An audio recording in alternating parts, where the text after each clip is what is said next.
यह कथा महाभारत के आदिकाल की है। पांडव वंश के राजा परीक्षित अर्जुन के पुत्र और अभिमन्यु के पुत्र थे।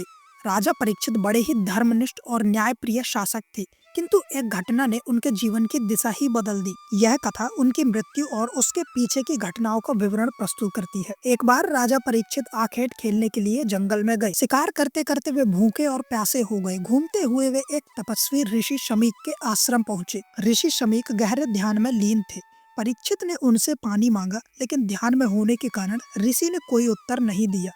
राजा परीक्षित को यह अनादर लगा और उनके भीतर क्रोध उत्पन्न हुआ।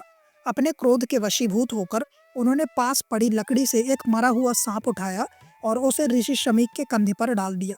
इसके बाद राजा वहां से चले गए। जब ऋषि शमीक के पुत्र ऋषि श्रृंगी अपने आश्रम लौटे और अपने पिता के कंधे पर मरा हुआ सांप देखा तो वे अत्यंत क्रोधित हुए। उन्होंने अपने ध्यान मुद्रा में आकर पूरी घटना को समझ लिया और क्रोध में आकर उन्होंने राजा परीक्षित को शाप दे दिया। जिस प्रकार मेरे पिता का अपमान हुआ है, उसी प्रकार राजा परीक्षित का भी अंत निकट है। 7वें दिन तक्षक नाम का नाग आकर उन्हें डसेगा और उनकी मृत्यु होगी। यह सुनकर शमीक ऋषि ने अपने पुत्र को शांत किया और कहा, राजा परीक्षित ने गलती जरूर की है, लेकिन क्रोध में शाप देना उचित नहीं है। इससे उनके वंश और राज्य पर संकट आ सकता है। परंतु श्रृंगी ऋषि ने अपनी बात को वापस नहीं लिया। जब राजा परीक्षित को यह शाप मिला तो वे गहरे पश्चाताप में डूब गए।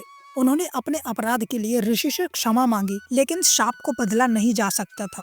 राजा ने अपने जीवन के अंतिम 7 दिनों को सार्थक बनाने का निश्चय किया। उन्होंने अपने राजपाट छोड़कर गंगा के तट पर तपस्या आरंभ कर दी।